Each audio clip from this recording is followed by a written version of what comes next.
Archivo Secreto Vaticano. Aquí, ocultos de los miles de turistas que cada día visitan las zonas abiertas al público, se guardan siglos de historia, pero también secretos y conspiraciones. Cartas papales, correspondencia real, documentos, entre ellos uno que por fin ahora sale a la luz. ¿Quién o quiénes lo ocultaron?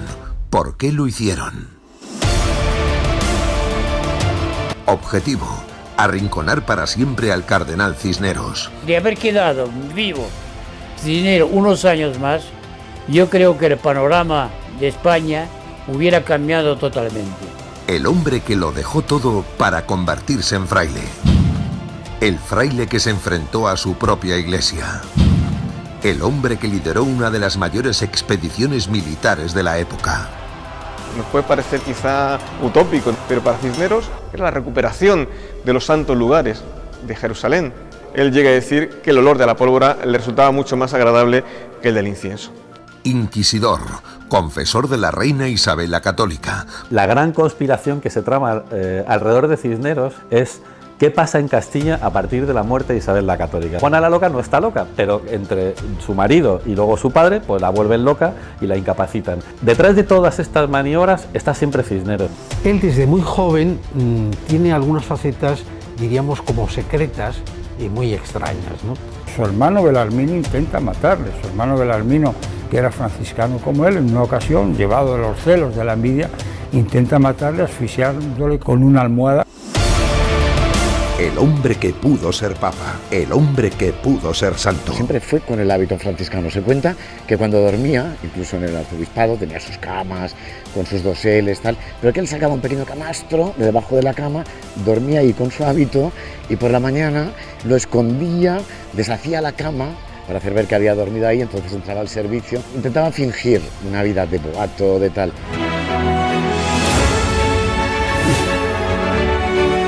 Son muchos los que le sitúan incluso por encima del cardenal Richelieu en Francia. ¿Por qué entonces su leyenda negra? Nuevas investigaciones de expertos e investigadores revelan ahora lo que ocurrió.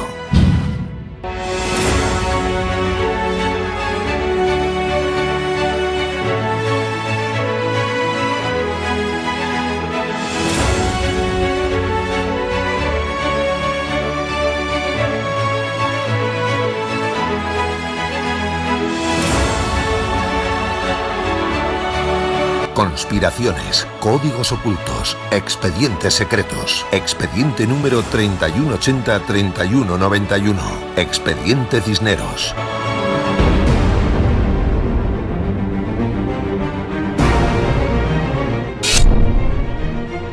Los secretos del cardenal.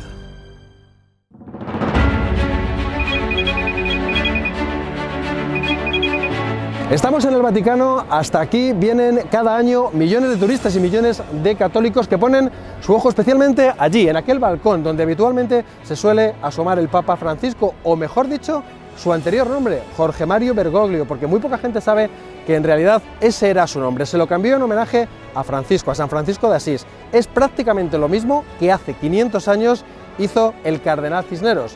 Se llamaba Gonzalo, cambió su nombre a Francisco y a partir de ahí una historia apasionante.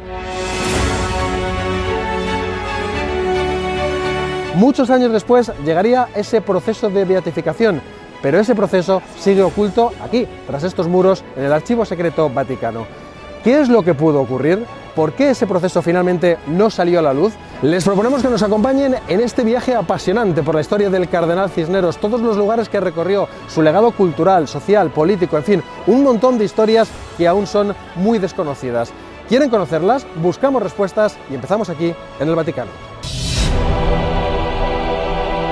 Este es Monseñor Carballo, uno de los hombres de máxima confianza del Papa. De hecho, fue el propio Papa Francisco quien lo reclamó para la Curia Vaticana. Es el número 2 de la Congregación para los Religiosos, pero durante años ha sido ministro general de los franciscanos. Conoce muy bien la figura de Cisneros. Yo situaría al cardenal Cisneros precisamente en ese filón de querer renovar constantemente la vida franciscana. Y esto lo logró gracias ciertamente al apoyo de los monarcas de su tiempo, pero se ve que tenía una buena preparación y sobre todo mucha inquietud. En primer lugar, hombre de iglesia. También fue político y después destacaría que fue un gran humanista. No podemos olvidar, él fundó la Universidad de Alcalá. Más de 100 años después de la muerte del cardenal, la universidad intentará que el Vaticano le haga santo. ¿Por qué fracasó? Para buscar más respuestas viajamos a Burdeos, Francia.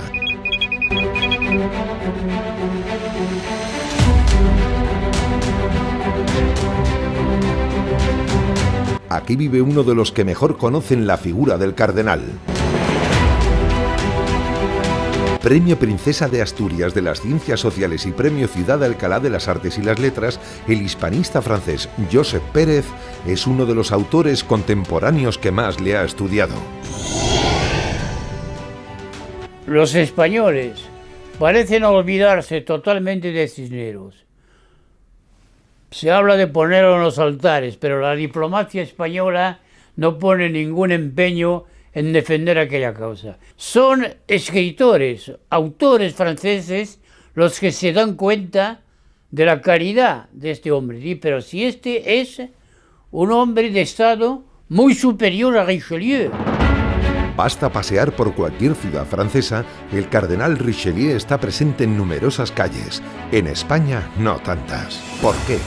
Si se compara Richelieu con Cisneros, vemos que algunas ideas son comunes, pero lo que le falta a Richelieu es la abnegación, el desinterés, la probidad de Cisneros, que nunca trató de enriquecerse personalmente. Buscamos más respuestas de ese odio hacia Cisneros.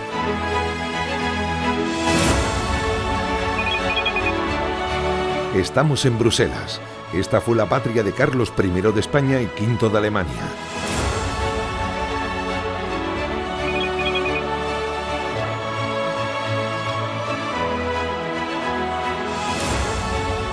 Aquí también había nacido su padre, Felipe el Hermoso, conde de Flandes.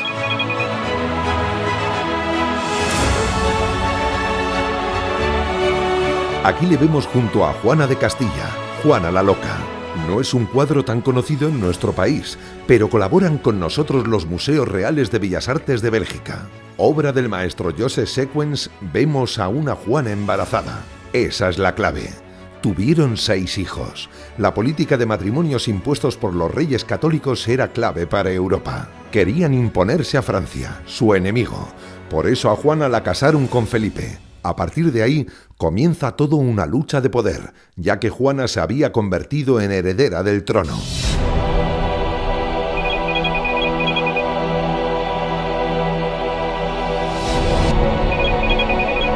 Este es el archivo de Simancas, Valladolid. Aquí se guardan muchos documentos que atestiguan que Carlos I fue realmente cruel con su madre Juana la Loca. La gran conspiración que se trama alrededor de Cisneros es qué pasa en Castilla a partir de la muerte de Isabel la Católica. Juana la Loca no está loca, pero entre su marido y luego su padre, pues la vuelven loca y la incapacitan. Llegan a firmar entre los dos un acuerdo por el que incapacitan a Juana en un momento en el que Juana está intentando encontrarse con su padre, con Fernando el Católico, y que Fernando se niega a recibirla. Él firma con Felipe la incapacidad de su hija. Detrás de todas estas maniobras está siempre Cisneros. Quien mantiene esta teoría es David Botello, guionista y escritor. Entre sus éxitos, un libro arriesgado del que es coautor, Felipe el Hermoso, Anatomía de un crimen.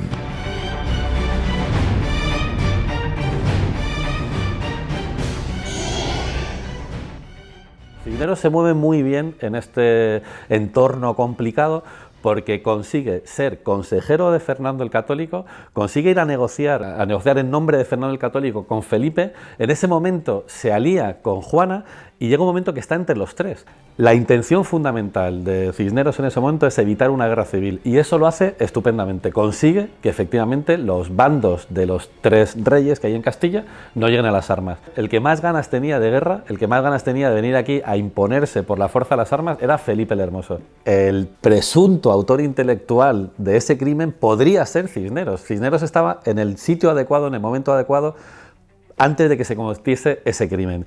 Por supuesto, si es que fue asesinado Felipe el Hermoso, que esa es una teoría que yo comparto, y por supuesto, si Cisneros tenía ese poder que yo le atribuyo, que aparentemente tenía.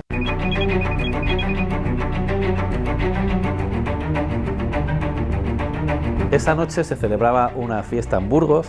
Felipe el Hermoso había llegado a Burgos, que era una tierra hostil. La distribución de Castilla en ese momento era complicada porque había ciudades que eran partidarias de Felipe, había ciudades que eran partidarias de Juana y había ciudades que eran partidarias de Fernando.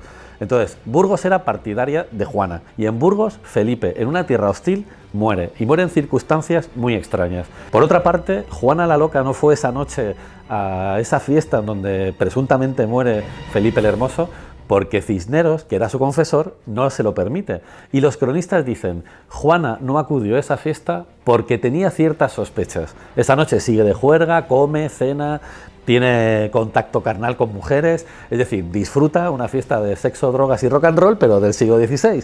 ¿Y con quién se queda Juana esa noche? Con Cisneros. Es decir, Cisneros es la coartada de Juana para que nadie la involucre en esa muerte. Otra cosa sorprendente es que Felipe el Hermoso no muere inmediatamente después de beber ese vaso de agua que nos han contado todas las abuelas. Hijo mío, no bebas agua, que te va a pasar lo que a Felipe el Hermoso. Bueno, pues no muere inmediatamente después, muere 3 días después. Y el que le servía ese vaso de agua era un personaje que en ese momento estaba muy interesado en ganarse la confianza de Cisneros. ¿De verdad fue tan malvado Cisneros o simplemente luchaba por mantener vivo el deseo de la reina Isabel tras su muerte? Misterios, intrigas de palacio. Lo cierto es que otros investigadores tampoco descartan que la muerte de Cisneros fuera casual.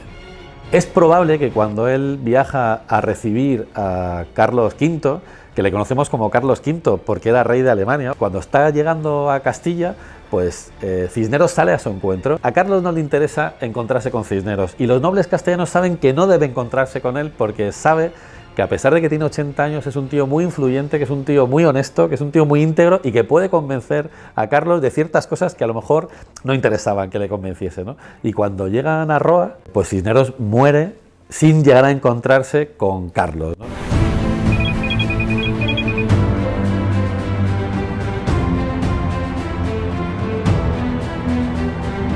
Esta muerte hay quien la atribuye a un crimen también, a un asesinato, a un envenenamiento. Hay varias teorías al respecto, una de ellas simplemente dicen que murió porque ya estaba muy enfermo, otros porque comió una trucha en mal estado, pero también hay una teoría que dice que fue envenenado. Bueno, pues que ya le corría cierta urgencia a los flamencos el que Cisneros falleciera, que no se produjera nunca ese encuentro. Este es Vicente Sánchez Moltó, cronista oficial de Alcalá de Henares. Carlos nace fuera de España, de hecho no sabía nada de español cuando llega a España, no sabía castellano. Cuando se encuentra con su madre en Tordesillas, tiene que hablarla en francés porque no conoce la lengua. El desconocimiento era absoluto y total. Cisneros lo que pretendía era un poco ponerle, ¿no? que conociera bien el sitio en el que la corona que iba a ocupar. Quizás si se hubiera encontrado con Cisneros, se habría evitado posteriormente, en el año 1521, se habría evitado la revolución de los comuneros, la revolución de las comunidades de Castilla, ¿no? Pero las luchas de poder no cesan.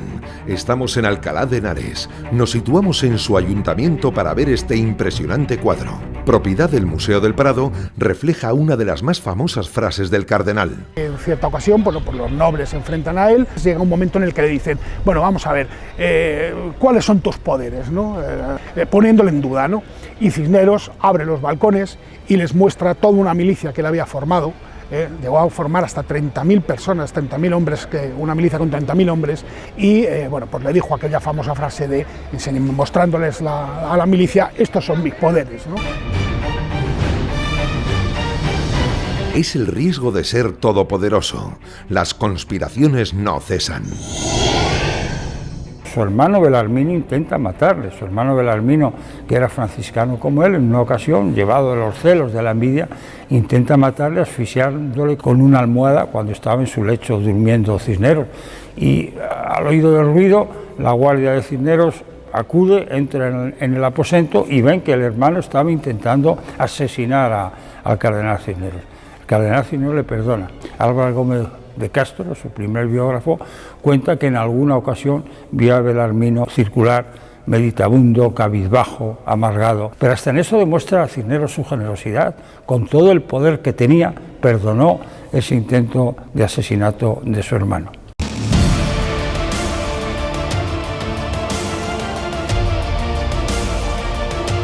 ¿Fue entonces Cisneros menos malo de lo que afirma su leyenda negra? Arsenio López Huerta es historiador. Lo que frena mucho la causa de Cisneros, sin duda alguna, es su actividad en Granada, de la que se podía hablar largo y tendido, porque cuando se habla de la quema de libros religiosos, que no otro, porque los libros de medicina se los trae aquí a Alcalá, donde implanta los estudios de medicina que inicialmente no estaban previstos en esta universidad. Parece ser que además muchos de los Coranes o libros religiosos islámicos son aportados por aquellos creyentes granadinos convertidos al cristianismo para hacer alarde de su nueva fe. Y lo curioso es que ningún cronista de la época, ni cristiano ni árabe, hablan de la quema de libros en Granada. Esto no quiere decir que no se produjera, quiere decir que probablemente no tuvo la importancia que se le ha dado posteriormente. Nadie sabe que cuando estaba en Granada, y que fue tan duro con eso, y que quemó, hizo toda una pira para quemar los libros de los Coranes y demás, se puso gravísimo a punto de morir. Y entonces llamaron a una bruja curandera mora, árabe, y la mora fue la que la curó. El cardenal Cisneros, un simple fraile que alcanzó tal poder que ni él mismo imaginó. Tanto que también se le ha llamado el Tercer Rey, título del último libro de este hombre. Pedro Miguel Lamet, jesuita, periodista y teólogo, conoce un gran número de secretos de Cisneros. Tiene algunas facetas, diríamos, como secretas. Él tenía una gran afición a las mujeres videntes, ¿no? Al principio de su trabajo como visitador y como reformador de la orden de los franciscanos, pues él fue por el camino de Andalucía y llegó hasta Gibraltar. Una de las primeras videntes con las que se encuentra es en el campo de Gibraltar, yendo a Andalucía con el burrito, con Benitillo, con Francisco Ramírez, que es de algún modo el personaje que le acompaña, y delante del peñón de Gibraltar dijo: ¡ay, si yo pudiera morir mártir defendiendo la fe en África y demás! Y entonces al día siguiente va a visitar a una bruja, una vidente, que se llamaba La Cuerva porque vestía de negro. Pues la vidente le dice: mira, usted va a ser un personaje mucho más importante que todo eso, porque va a poder gobernar en España. Claro, eso es una de las, diríamos, premoniciones que tiene y que le cambia un poco la vida, ¿no? Tenía unas visiones muy extrañas, ¿no? Y en algunas cosas incluso las defiende delante de la Inquisición. Fíjate que es inquisidor general y no se le recuerda por ser el peor inquisidor general. Cuando hay Inquisición general en toda Europa, que parece que sea un invento de aquí, y no, es una idea también importada, ¿no? Quema Coranes, pero salva muchos libros que ya los destina a la universidad. Pero también hay que situarse en el contexto de la época, ¿no? Por la diferencia de culturas, diferencia de idiomas, diferencia también de diplomacias, ¿no? No existía seguramente ese contacto, ¿no? No teníamos una ONU, no teníamos, ¿no?, unos foros así más de diálogo internacionales. Entonces yo creo que articula el discurso de la época, que es el discurso de la conquista. La edad y la cultura y la educación le van volviendo cada vez más tolerante. Pere Ponce es actor. Ha trabajado en numerosas series, películas y obras de teatro. En su última obra da vida a un Cisneros muy particular. Para empaparse del personaje no solo ha leído libros y más libros del cardenal, le acompañamos en su visita a uno de los conventos que fundó Cisneros en Alcalá de Henares. De forma excepcional, las hermanas clarisas abren los numerosos cerrojos de su clausura. Permiten que durante unas horas pueda convivir con ellas para estudiar mejor el personaje. Buenos días. ¿Qué tal? ¿Cómo estamos? Aquí custodian valiosos objetos personales del cardenal, desde su testamento original a un báculo nazarí propiedad del último rey nazarí de Granada.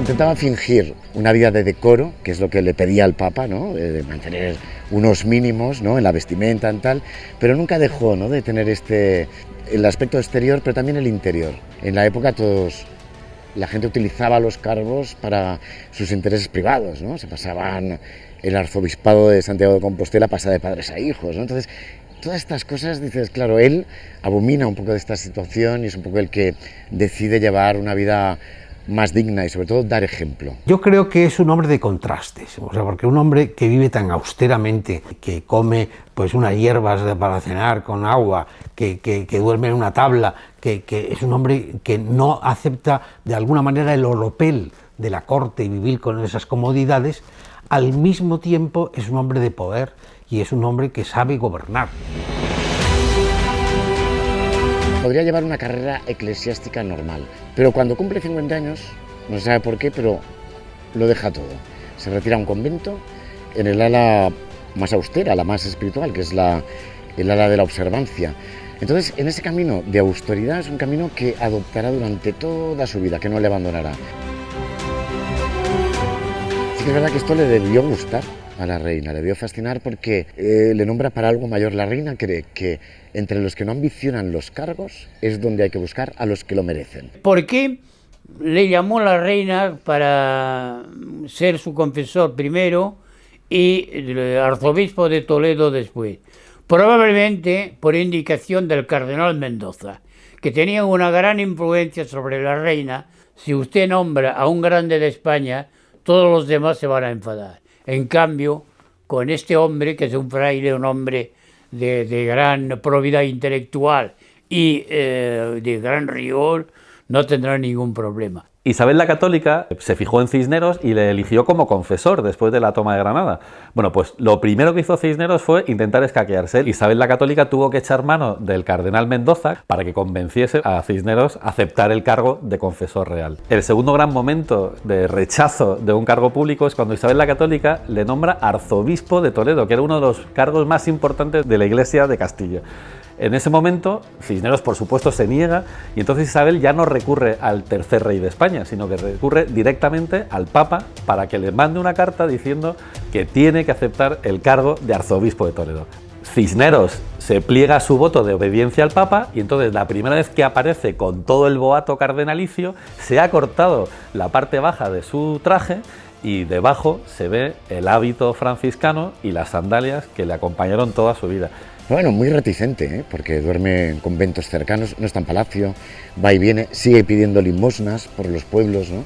Montado en Benitillo, su burro, y entonces es una persona muy frugal, come pan, aceite, verduritas, no ambiciona nada más. Bueno, el confesor real no era solo confesor de la reina, sino también de sus hijos, entonces dentro de ese cargo, pues confesaba a Isabel, que era la hija mayor de los reyes católicos. Isabel llegó un momento que quería meterse a monja, y claro, eso fue un drama en la familia real, porque claro, ¿cómo vas a permitir que una hija princesa se te meta monja cuando lo que hacía falta era casarla con herederos de los tronos vecinos, pues para establecer alianzas estratégicas y dinásticas, ¿no? Y es cuando Isabel la Católica habla con Cisneros y le dice: a ver, Cisneros, ¿qué está pasando? Que se nos quiere meter a monja la niña, ¿no? Y Cisneros le dice algo así como: bueno, los designios de Dios son inescrutables, ¿no? Entonces Isabel le dice que, bueno, que es probable que en esos designios de Dios esté casar a Isabel con el rey de Portugal, que era Manuel. Por supuesto, Isabelita no se metió a monja porque acabó casándose con Manuel de Portugal. Nos situamos en Toledo, la gran ciudad del poder, de los arzobispos. Esta es la catedral.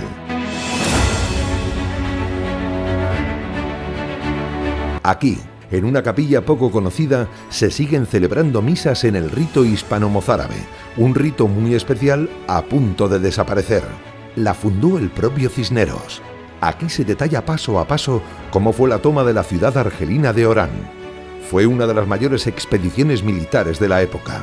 A la cabeza el cardenal Cisneros, quien viajó con las tropas a pesar de contar ya con 73 años. Cisneros siempre se mostró muy fiel a las indicaciones y a la política de la reina.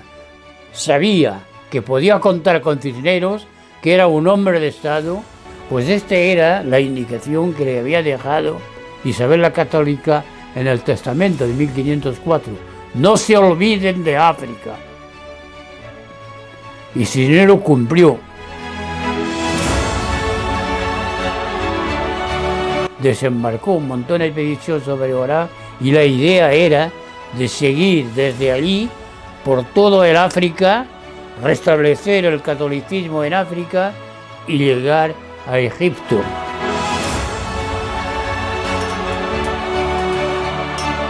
Nos puede parecer quizá utópico, pero para Cisneros era la recuperación de los santos lugares de Jerusalén.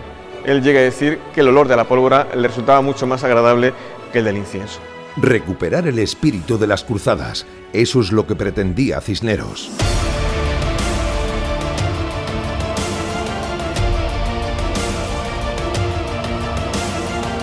Implicó un gran despliegue naval, implicó movilizar recursos, movilizar soldados y detrás de ello la persona de Cisneros.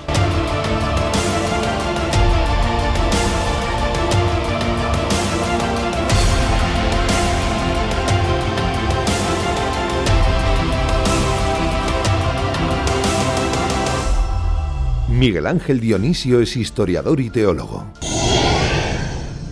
Cisneros hace representar a todos los arzobispos de Toledo anteriores a él, desde el primero, según la tradición, San Eugenio, y en último lugar se hace representar él. Como podemos observar, es una auténtica joya, una pequeña capilla sistina toledana.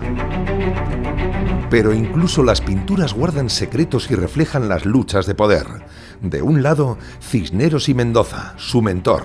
Del otro, mirando justo al lado contrario, Carrillo, su enemigo. Una muestra de esta oposición puede ser, no sé, quizá de modo anecdótico y curioso, que ambos arzobispos miran cada uno para un lado en la representación que Juan de Borgoña hizo de los antecesores del cardenal Cisneros.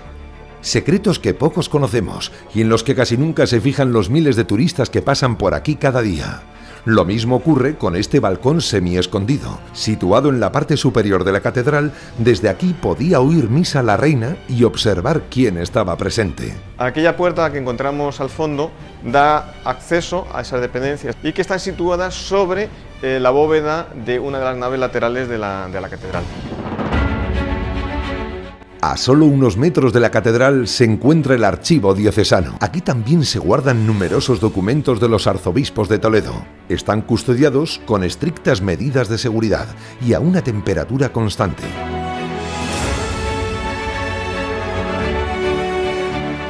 Hoy, de forma absolutamente excepcional, nos permiten sacar de sus fondos el proceso de beatificación de Cisneros.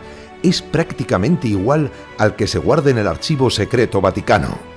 ¿Por qué abrir un proceso para declarar santo a Cisneros? Un proceso de beatificación consiste fundamentalmente en recopilar toda la documentación referente acerca del personaje. Es como un acto judicial. Y al final hay que sopesar si los informes positivos son más y de mayor calidad que los negativos.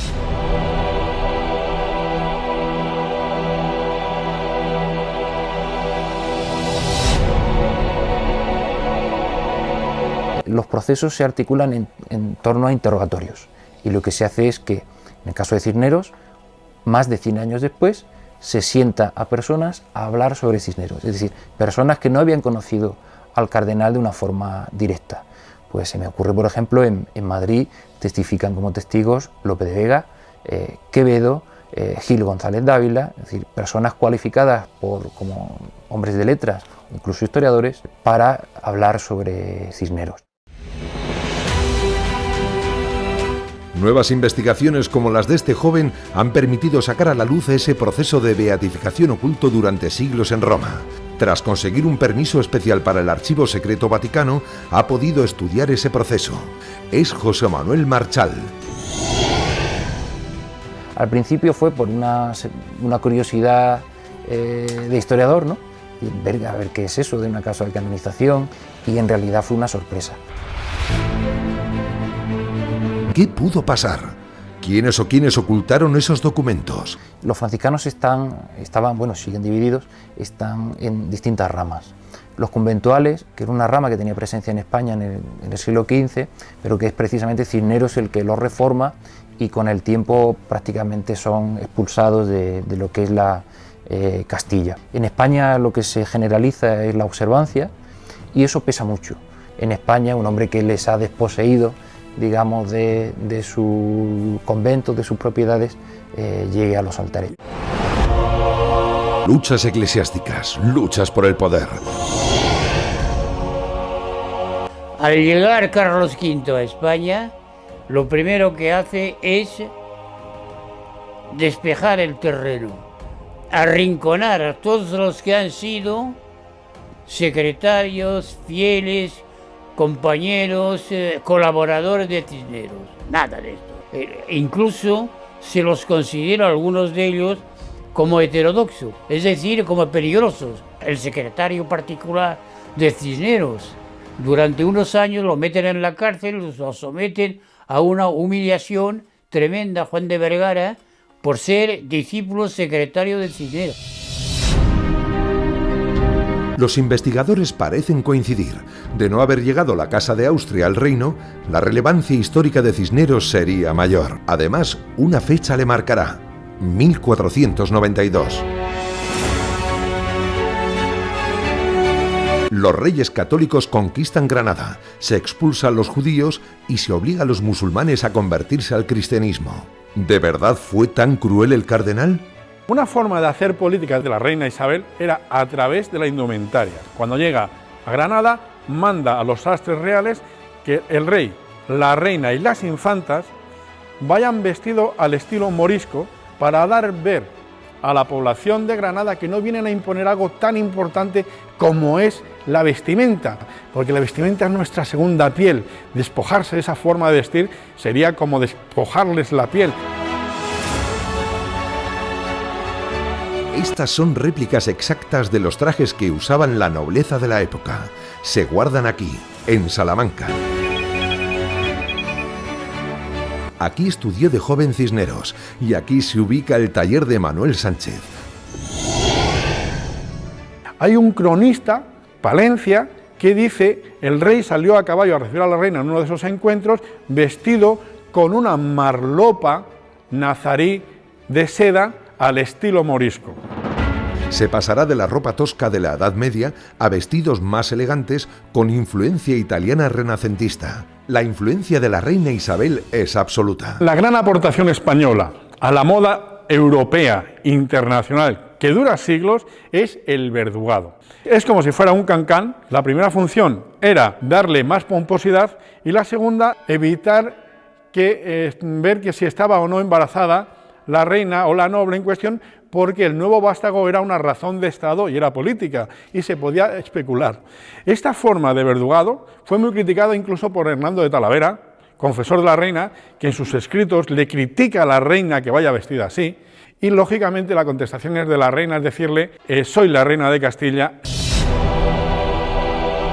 Al contrario de lo que significaba el cardenal Mendoza, contemporáneo suyo, Cisneros, como buen humanista, cristiano y reformista, es el servicio a la comunidad desde el conocimiento. Se ve también en el hábito, como los hábitos de Cisneros son de lo que llamábamos la oveja churra, ese tejido humilde que llevaban los franciscanos, que él nunca se desprende. Incluso hasta el propio Papa le recrimina que no vaya vestido con más elegancia, puesto que es un cardenal y regente de España, frente a Mendoza, que va vestiendo con el merino. El merino es la gran lana, es el gran tejido muy cotizado en los mercados europeos a través de Medina del Campo, y es el oro de Castilla.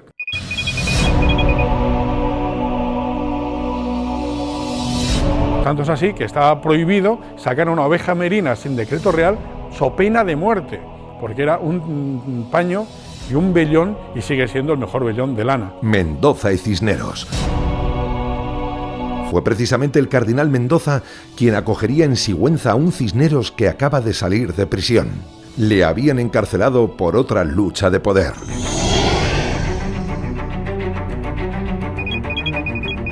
Uceda, Guadalajara.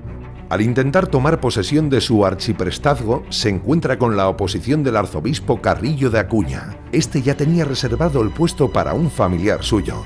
No dudó en quitárselo de en medio. Ordenó su prisión, primero en Uceda, y posteriormente estaría preso aquí, en Santorcaz.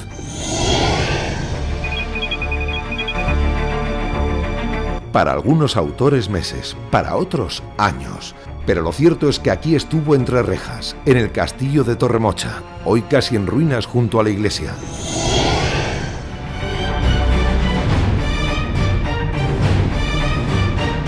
De la cárcel lo sacó el cardenal Mendoza y le trajo a la ciudad de Sigüenza, donde estamos en su plaza mayor. Quien lo conoce bien es la cronista oficial de la ciudad, Pilar Martínez Taboada. Catedral de Sigüenza. Aquí Cisneros ocuparía los cargos de capellán mayor y vicario general de la diócesis en 1480. Ser provisor en ese momento de cardenal Mendoza era dirigir la ciudad, porque Mendoza era señor de la ciudad, junto con el cabildo. Entonces aquí en esta ciudad Cisneros va a aprender a dirigir un lugar, a dirigir luego, dirigirá un país. Tras esta puerta del siglo XVII se esconde la original puerta de la cadena. Se llama así porque aquí se impartía justicia. Había días que tenía que sentarse allí, detrás de una cadena, para estar dirigiendo los juicios. Como eran los obispos los señores de la ciudad, sus representantes, que es el provisor, pues tenía que estar presente en los juicios. Claro, la justicia es completamente diferente. En este momento el señor de la ciudad era de alguna manera quien impartía justicia. Esta es la imagen más famosa de Sigüenza, la tumba del joven doncel que murió en la conquista de Granada. Nuevos estudios revelan que incluso él pudo llegar a conocer a Cisneros. Yo estoy segura que se conocieron, porque realmente hay que pensar que Cisneros es el provisor de Mendoza y la familia de Martín Vázquez de Arce, su padre, es el secretario de la hermana de Mendoza, del duque del Infantado.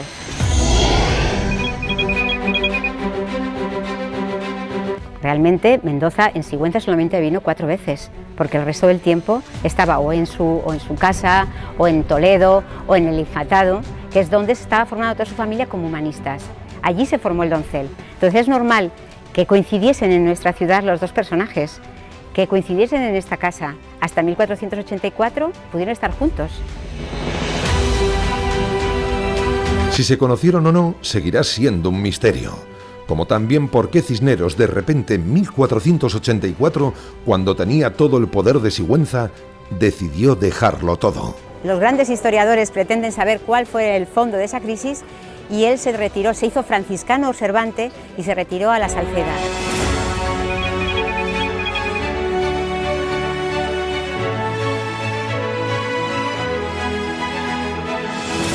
La Salceda era uno de esos monasterios que estaban en un lugar retirado. Era un monte con una serie de lugares de oración donde se retiraba cada uno de sus monjes. En la actualidad de la Salceda no quedan más que unas ruinas. Fray Francisco Jiménez de Cisneros. Así se llamaría a partir de 1484. Decidió llamarse así en homenaje a San Francisco de Asís, fundador de los franciscanos, como haría posteriormente el actual Papa. Tenía casi 50 años. ¿Qué crisis espiritual sufrió para cambiarse incluso de nombre? Cisneros se llama así porque su familia procede de Cisneros. Su padre ya se llamaba Cisneros, su abuelo ya se llamaba Cisneros. Cisneros es un pueblecito de la provincia de Palencia, donde está el origen de la familia Cisneros.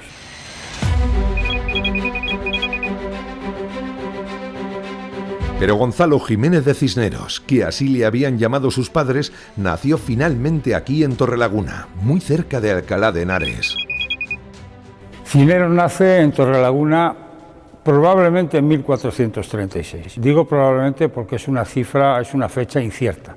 Los primeros años de la vida de Cisneros, incluso hasta su llegada a Roma, son años de oscuridad. Y se conoce sobre todo lo de su estancia en Roma porque en el camino, en la parte francesa, cerca de Aix-en-Provence, en compañía de un par de amigos, compañeros de estudios de Salamanca, son asaltados por unos ladrones y estos amigos tienen que socorrerle para poder continuar su viaje. De su infancia prácticamente no sabemos nada, más que estudió sus primeros cursos en Torrelaguna y posteriormente se fue formando en otras ciudades castellanas. Este es Jorge Benito, historiador de Torrelaguna.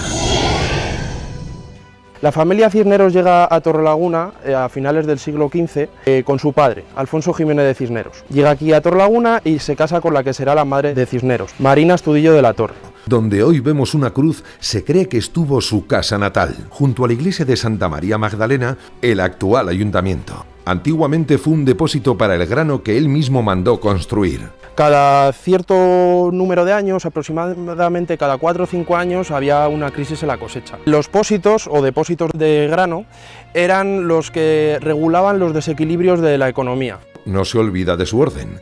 Levanta el convento franciscano de la Madre de Dios, de la que hoy solo queda su espadaña.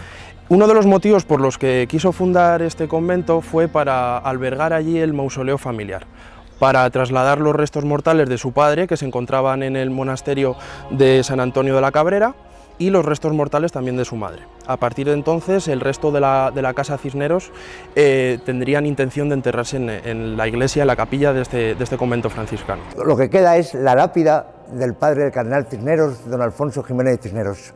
Fue traída a esta parroquia gracias a la donación de un vecino de la localidad, porque en la demolición que hubo de la casa, de su vivienda, se encontró con que algunos materiales del convento de la Madre de Dios, hoy desgraciadamente en ruinas, fueron aprovechados para muchas viviendas como elemento constructivo.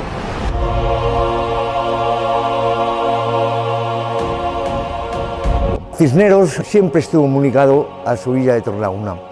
Siempre le preocupó que tuviera la magnificencia y sobre todo la dignidad, no solo en la cuestión civil, sino sobre todo en lo religioso. Él aprovecha la ocasión para terminar las obras de la iglesia con una portada principal dedicada a San Ildefonso. En ella, dividida en 3 puertas, en la central y principal, aparece la escena de la Virgen María imponiéndole la casulla a San Ildefonso, patrón del arzobispado de Toledo. Si hacemos un paralelismo iconográfico, sí que podríamos ver la imagen de Isabel la Católica imponiéndole la casulla de arzobispo a Cisneros, ya que fue la principal mediadora para conseguir ese título. La reina no dudó en que el cardenal no fuera solo su confesor. Poco a poco también la guiará en la política del reino. Tras el descubrimiento de América, será precisamente el cardenal una de las figuras claves para la evangelización y la conversión al cristianismo de muchos americanos. Todavía hoy, en México, se conocen los franciscanos como los primeros evangelizadores. Allí se nos llama los 12 apóstoles, a los primeros que fueron. Y cuando se ve el hábito franciscano, pues los niños y no niños corren para besar el cordón. Y aquí quisiera decir que muchas veces la evangelización de América se confunde con la colonización. Los grandes defensores de los indios en aquel momento fueron los religiosos, concretamente los franciscanos. ¿Por qué entonces ese olvido desde las altas esferas? ¿Por qué nunca llegó a ser santo si tenía muchos más méritos e influencias que otros? La monarquía no consiguió que el Papa hiciera santos a las 2 personas en las que tenía más interés, Isabel la Católica por una parte y el cardenal Cisneros por otra. Antonio Alvar es catedrático de Filología Latina de la Universidad de Alcalá, la universidad que fundó Cisneros. Es el momento en que se han hecho santos a Santa Teresa de Jesús, a San Juan de la Cruz, a San Ignacio Loyola, muchos santos. Eso daba mucho prestigio a la monarquía católica, ¿no? De hecho, la universidad estaba tan absolutamente convencida de que Cisneros acabaría siendo santo que construye este patio y sitúa al cardenal Cisneros en esta imagen que tenemos aquí, enfrente de un santo que ya sí que tenía la Universidad de Alcalá, Santo Tomás de Villanueva. Es decir, se le da el mismo estatus, el mismo nivel al cardenal fundador, que no es santo, que a Santo Tomás de Villanueva, que ya sí que lo es. Y en la imagen que se representa del cardenal, se le representa, bueno, pues con los que se supone fueron sus milagros. El sol, que representa el milagro que se cuenta ocurrió cuando la toma de Orán, se acababa el día, Orán no había sido tomado, y se cuenta que Cisneros le pidió al sol que esperara a tomar Orán antes de ponerse, y entonces el sol se detuvo y Cisneros pudo tomar la ciudad de Orán. Es la representación del poder. El gran gobernante tiene que serlo también en su manifestación externa. Por ese motivo, los papas tienen ese simbolismo heredado de los emperadores romanos. Bueno, pues esto es lo que está haciendo también la Universidad de Alcalá. Está haciendo eso que llamaríamos hoy marketing, ¿no? Pero el profesor va mucho más allá. Sus investigaciones parecen demostrar que aquí también se ocultaron mensajes secretos.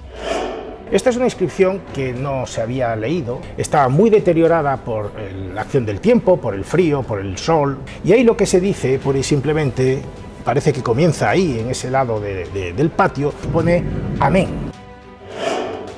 Y si miramos allí, lo que se ve es te amo.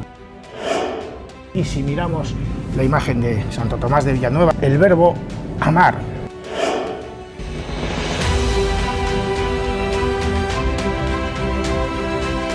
Esto es curioso cómo se conjuga aquí un texto que está escrito en latín con unas palabras colocadas expresamente en unos lugares muy significativos.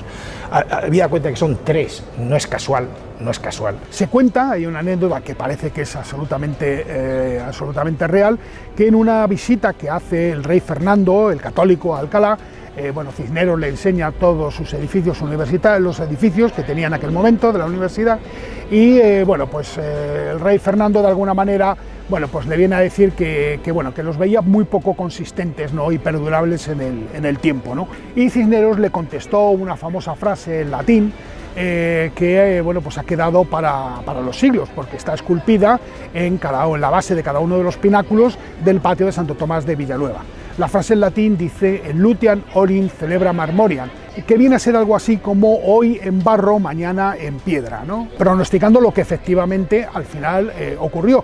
La fachada de la universidad, que era una fachada hecha simplemente en ladrillo muy sencilla, a mediados del siglo XVI, ya muerto Cisneros, sería la actual fachada realizada por Rodrigo Gil de Ontañón. La universidad fundada por Cisneros estaba llamada a ser la mejor de Europa. Cisneros puso muchísimo empeño en traer al que él consideraba uno de los mejores profesores de la Universidad de Salamanca, que era Antonio de Nebrija. Le preguntaba siempre por la ventana a su mujer que qué tal estaba el maestro, porque el maestro tenía, no le gustaba mucho el vino, y entonces él se preocupaba mucho de que, porque estuviera en buenas condiciones para dar clase, ¿no? Por ejemplo, él quiere traerse a Erasmo de Rotterdam, que era uno de los grandes cerebros de la época. De origen judío, le cuesta venir y no quiere venir. También invita a venirse a Luis Vives. Luis Vives, a quien la Inquisición había desenterrado a sus padres judíos en Valencia y había quemado los cadáveres, encuentra pocos motivos que le tranquilicen por su llegada a España, pero Cisneros trae aquí a lo mejor, es decir, eso que entendemos hoy como fuga de cerebros. En aquellos años ya se producía. ¿Y dónde estaban los cerebros? En el Colegio Mayor de San Ildefonso de la Universidad de Alcalá.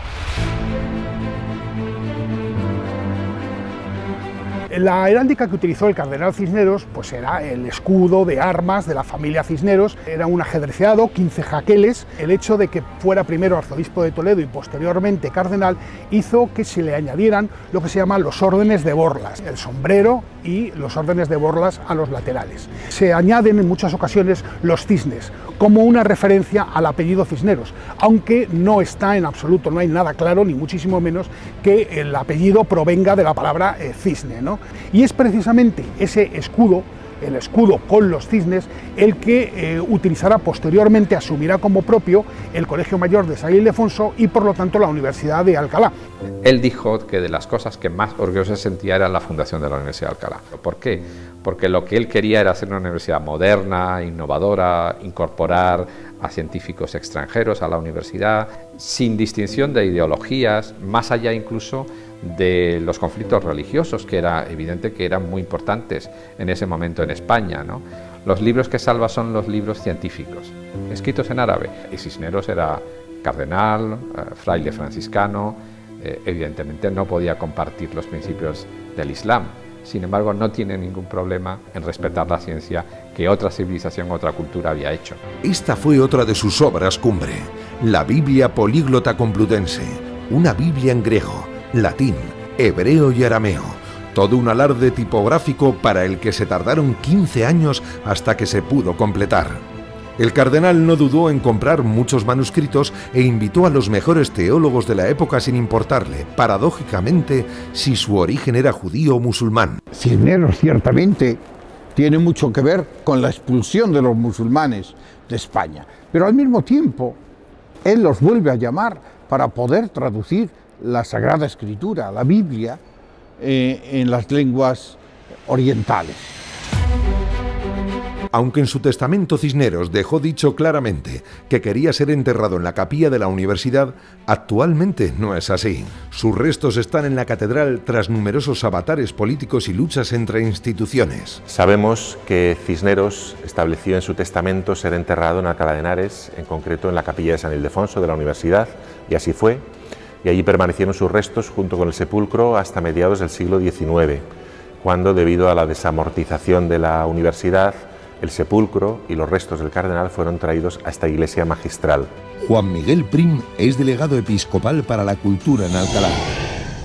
Detrás de este relieve, justamente en la puertecita que se ve donde pone "aquí yacen sus restos", hay un cofre con los restos del cardenal. Aquí destacamos sobre todo la condición de Cisneros como gran reformador de la vida de la Iglesia, tanto de las órdenes religiosas como del mismo clero, de los sacerdotes, y también en aquellos estamentos que tenían que gobernar el reino, que tenían que gobernar España.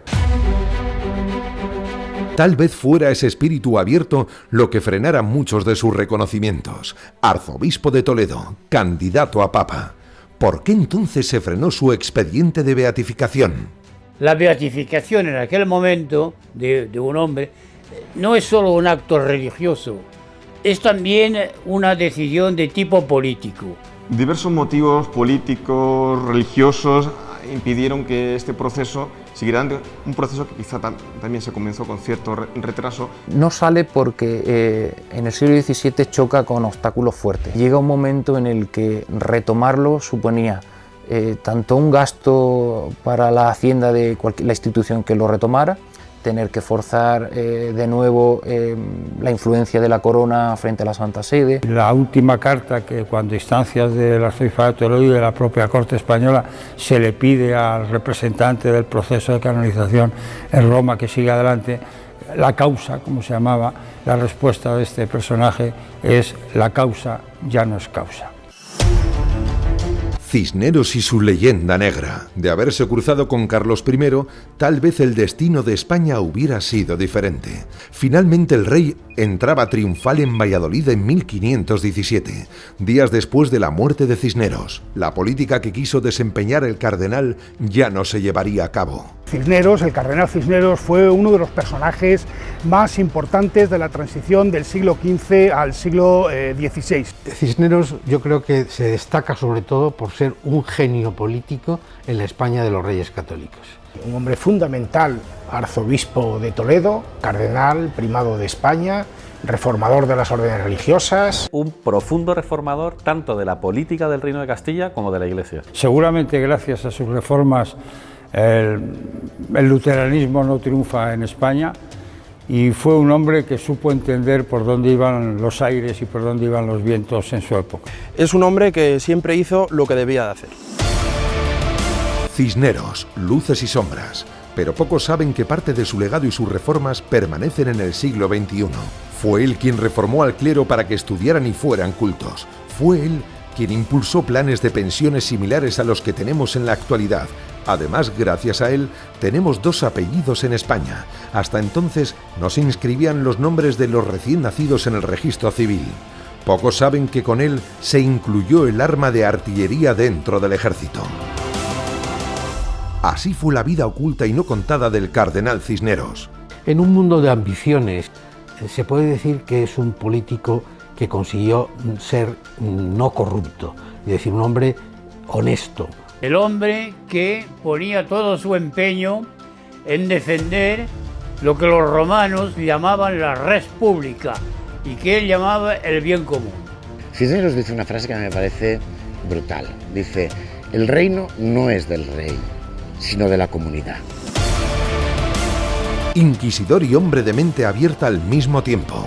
Hombre todopoderoso, pero también fraile sencillo.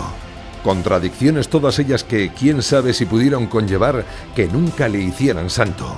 Un proceso que está en Roma, un proceso que está dormido, pero quién sabe. Podemos augurar que en un futuro no muy lejano pues se pudiera reabrir su causa y ciertamente pudiera continuarse reconociendo los méritos de este hombre de Iglesia y de este hombre de Estado. Su expediente, el proceso número 3180-3191, seguirá aquí, oculto para siempre en el Archivo Secreto Vaticano.